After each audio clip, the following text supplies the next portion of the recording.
story. From its opening frame, Sinners refuses to hold your hand. It doesn't guide you politely through its world. It drops you into the dust, the sweat, and the danger of Jim Crow, Mississippi, then closes the door behind you. Ryan Coogler's R-rated vampire horror doesn't just lean on blood and shadows, it uses them as windows into history, identity, and the impossible choices people face when survival collides with morality. The story begins with Sammy, a young man standing at the threshold of a small church. His shirt is torn, the neck frayed like it's been caught in something far more violent than barbed wire. In his hands is the broken frame of a resonator guitar, like once shining, now dulled by ash and dirt. Flashes of something unnatural flicker across the screen, eyes burning red in the dark like they're looking straight through him. His father, the preacher, asks him to leave music behind, to walk away from the path of sin. If you're loving the breakdown so far, smash that subscribe button and turn on the bell. We've got plenty more twists and hidden details coming your way. Sammy doesn't answer. Then the film rewinds 24 hours. We meet a very different Sammy. Bright, playful, full of restless energy. His dreams are bigger than the narrow roads of his hometown. The return of his cousins, twin brothers Smoke and Stack, is the spark he's been waiting for. To Sammy, they're proof that escape is possible. They've been to Chicago, seen the city lights, and tasted a freedom that feels impossible here. But almost immediately, Sinners starts breaking down that illusion. Chicago, the twins explain, isn't a promised land. Racism doesn't vanish in the North. It just changes shape. The return isn't a retreat, it's a reclamation. They've come home to carve out their own space, to build something no one else controls, the juke joint dream. Their weapon is music. Their battleground is an abandoned mill, bought from a man who wears the smirk of someone who knows more than he's saying. The plan is to turn it into a juke joint, a place where music can cut through the weight of the world, even if only for a night. Smoke, the calmer of the two, wants to prepare. Stack, all heat and impulse, wants to open now. The choice is made. Tonight, the doors will open. Sammy throws himself into the rush. Together, he and Stack track down Delta Slim, a musician with a voice that could pull the moon out of the sky. Money doesn't tempt Slim, but endless Irish beer does. They bring in Pearl to sing, and by sheer chance, Stack runs into his former love, Mary. Their reunion is anything but warm. Old wounds still bleed. Meanwhile, Smoke moves quietly through his own errands. A stop at Grace and B's store for supplies shows the side of him that's part mentor, part strategist. When a little girl agrees too quickly to watch his truck, he corrects her. Always negotiate your worth. This small moment says more about Smoke than any speech could. He doesn't just want to protect people, he wants to teach them how to protect themselves. The edge of the frame. The shift in the story begins far away from the music and celebration. Yet, out in the quiet countryside, a lonely farmhouse stands under the hot sun.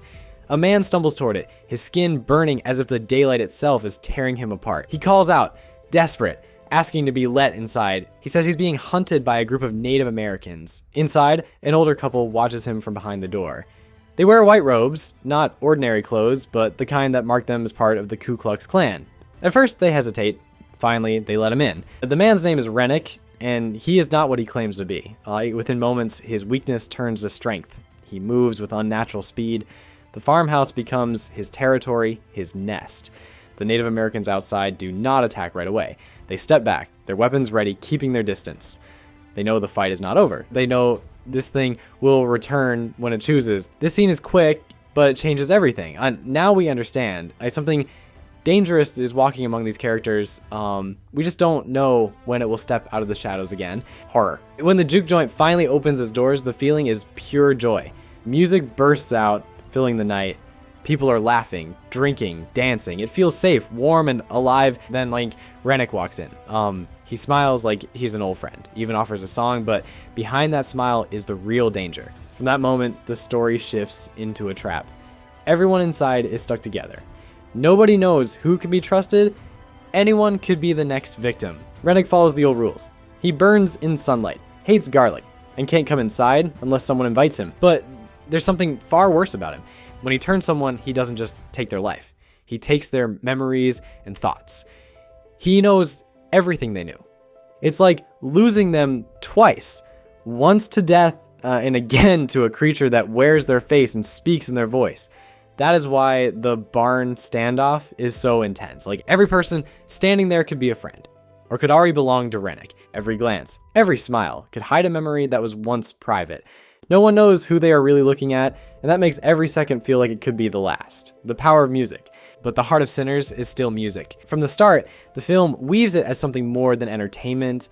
It's connection, resistance, even a kind of magic. Early on, Delta Slim tells a story about being spared from a lynching because the mob wanted music instead. It's a bitter kind of salvation, but it's survival. Sammy's own performance at the juke joint is the film's most beautiful sequence. The camera spins slowly, blending West African rhythms with gospel choirs, blues riffs, turntables, even Chinese opera. Cultures blur, centuries collapse, and the music becomes a single, unbroken thread through time. In this moment, Sinners shows music not just as a bridge between people, but as a weapon against the forces trying to erase them. Symbols and shadows. The guitar Sammy carries is more than just an instrument slung over his shoulder. To him, at first, it's a mythical object, something he believes once belonged to blues legend Charlie Patton, the man who could make strings sound like they carried the voice of the Delta itself. In Sammy's eyes, that connection makes the guitar holy, but when the truth comes out, it's harsher and smaller. The guitar had belonged to his cousin's father, a man no one outside the family remembers. That lie stings, yet it doesn't strip the guitar of its weight. In the right hands, history is less important than purpose. For Sammy, it's still the tool that lets him channel music with an almost supernatural force. In one of the film's most powerful scenes, he uses it as more than a weapon. A single chord rings out, stopping Rennick mid-attack. It's proof that value isn't only about where something began, but about what it becomes in the moment it's needed most. Even the film's lighter beats carry layers. In one tense break, the group tests for vampires by passing around raw garlic. Pearl, the fearless singer, reacts with such disgust that suspicion immediately falls on her. She coughs, glares, and forces herself to swallow the clove, proving she's fine. That moment lands like a quiet lesson. Fear can make us turn on the wrong people faster than the real threat ever could. By the time Rennick and his growing pack step through the juke joint's door, the stage is fully set. The building is no longer just a place to drink and dance, it's a shelter wrapped in rhythm. The music isn't background anymore. It's the blood in everyone's veins. And the night ahead is not simply another danger. It's the reckoning that will decide who stands their ground and who is taken by the dark. Ending explained. In the final moments of Sinners, Smoke and Sammy manage to kill Rennick just as the sun rises. The sunlight burns Rennick and almost all the other vampires to ashes. Sammy then walks back to the church where we first saw him, wondering if he should finally leave his music career behind. But even though the vampires are gone, a new danger appears. Earlier, Rennick had told Smoke that the man who sold them the barn had tricked them.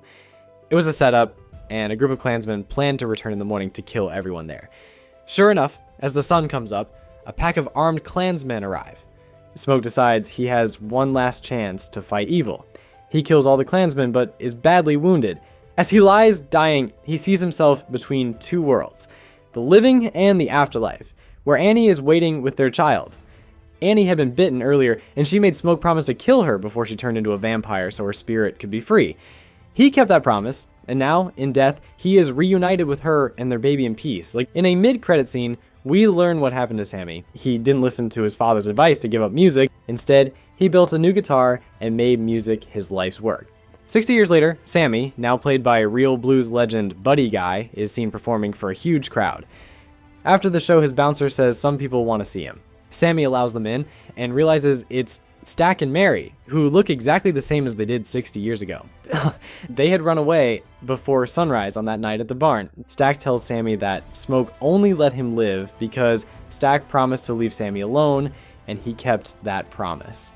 Stack offers Sammy the chance to join them in Live Forever, but Sammy refuses. He knows he doesn't need immortality because his music has already made him part of something that will last forever. Before leaving, they share a final moment remembering the day before everything went wrong. The last day of freedom for Stack, and the day Sammy decided who he truly wanted to be. Sinners ends as a story about darkness, sacrifice, and the power of stepping into the light. One of the most potent themes in Sinners is the way truth is treated not as a fixed point, but as something alive, shifting, adapting, and sometimes rotting if kept in the dark too long. Throughout the film, truth is both a weapon and wound. Characters use it to manipulate others, but they also bleed from it when it's turned back on them. Yet, the ending makes this explicit. We're shown that truth isn't a moral currency that automatically buys redemption. It can destroy the innocent as easily as it frees the guilty. That moral grayness is the reason the story lingers, because in reality, the truth rarely arrives in a neat, cinematic package. It's messy, often landing in the wrong hands, and Sinners forces us to sit with that discomfort. The weight of silence. If you're loving the breakdown so far, smash that subscribe button and turn on the bell. We've got plenty more twists and hidden details coming your way. Silence in Sinners isn't absence, it's presence. The final act uses it like a blade. Every pause, every withheld word carries more threat than open violence. Silence here becomes a form of control. Whoever can hold it longest holds the power in the room. This is why the final scene hits so hard. There's no triumphant speech, no final scream. Just the unbearable quiet of someone choosing not to speak, knowing exactly what that silence will cost. Like, it's a brutal, almost surgical way to end a story, but it fits the world Sinners builds. One where words are currency, and sometimes the most expensive choice is to keep them. In most morality tales, debt is paid in clear terms: a sacrifice, a punishment, a moment of reckoning. In Sinners, the debt is less tangible. It's not measured in years served or money lost, but in the slow erosion of self. The characters in the final act are all in debt. To others, to themselves, to the ghosts of decisions past. This is why the ending resists the temptation to deliver easy justice. Even when wrongdoers face consequences, the story leaves the sense that the deeper debts remain unpaid. It's a sobering reminder that morality doesn't balance itself neatly, and that in some lives, the scales stay uneven forever. The last chapter of the film turns the camera subtly toward the audience, not literally, but in the way it frames the characters' choices. By stripping away clear heroes and villains, the story forces viewers to measure themselves against what they've seen. Would we have chosen differently, or are we just lucky enough never to be pushed to that edge? This self-reflective quality is the final trick Sinners plays. We start the film as observers and leave as reluctant participants, complicit in the silences, the compromises, the truths left untold. Though the ending feels unresolved, it's not without shape. The final moments mirror the opening, similar framing, similar stillness, suggesting that nothing here is truly over. The patterns of betrayal, confession, and compromise will repeat, maybe with new faces, maybe in new rooms, but the cycle itself is unbroken. This looping structure is its own kind of cruelty. It denies the audience the comfort of thinking these events were an anomaly. Instead, it leaves us with the sense that they're a constant undercurrent, ready to resurface in any human connection, given enough time and enough pressure. The staying power of Sinners lies in its refusal to tie everything up. The ending doesn't just leave questions unanswered. It leaves answers that feel like questions. It challenges the idea that the end of a story should bring moral clarity, instead offering the harder truth. Sometimes the best you get is understanding the cost of your own survival. That's why the final image stays burned in the mind. Not because it's shocking, but because it's intimate. Because it feels like we weren't just watching, we were in the room, breathing the same air, and we too decided to stay silent.